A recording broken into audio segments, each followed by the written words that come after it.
Hi everyone, this is the Mapped Out Gamer, and this is the world of Call of Duty, Advanced Warfare. Let's take a look.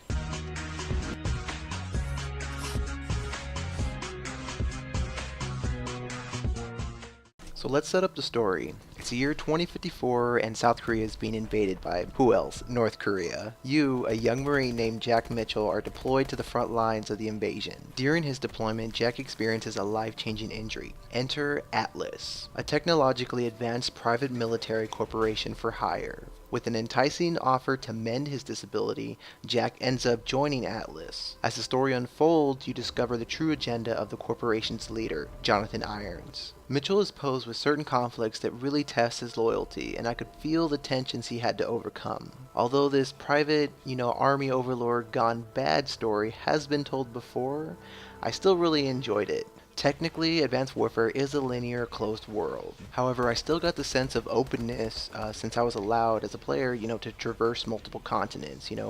Each mission was, in different areas of the world. In my opinion, this really drove home the story of, hey, this world, is in turmoil, and you got to do something about it. Right off the bat, as the game began, I can definitely tell that Sledgehammer Games put a lot of effort into the facial animations of the characters. I could just see the emotions, emitting from each character was really, really cool to see. As well, there was some great examples of the environment, pushing along the story. Here's one of my favorite examples. So as you land in the Atlas headquarters, based in New Baghdad, the scene is bright and vibrant, clean-cut lines, very corporate. But as Iona asks to speak with you and Gideon privately, the environment quickly turns to a darker, more eerie type of tone. This change in the environment does well to set the player up for a key turning point in the storyline. Remember, missions in Advanced Warfare are basically straightforward. They're just objective based, like any other storyline. Start at A, fight your way to B, get to C. In the single player mode, there's no real set map user interface. However, sometimes you'll get an incoming transmission to kind of give you an overall objective map. I doubt you'll be getting lost in any of the levels since the majority of the time you're just following someone through a mission. If you do happen to get mixed up or turned around, just look for the yellow objective markers. I did get a sense of, being led by the hand sometimes, which I would consider a negative. I didn't really like that. I much preferred levels where I had to navigate on my own. Alright, I'm going to kind of switch gears here and switch over to how the player gets around in the world. There are quite a few ways, during the game to travel. Primarily the exosuit, is by far the most fun way to get around. Boosting and dodging, I felt, added an extra dynamic to all the firefights. Unfortunately, not all the exosuit abilities are used in every mission. I was kind of disappointed that that was the sense. To me, the environments around the game didn't greatly empower the player.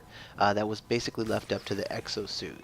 As you play through the game, you definitely get access to multiple vehicles that you're able to drive. I definitely feel this was an area where Advanced Warfare could improve. For example, this boat scene, as I was driving it, it just really felt like I was playing, have you ever played Tropic Thunder in the arcade?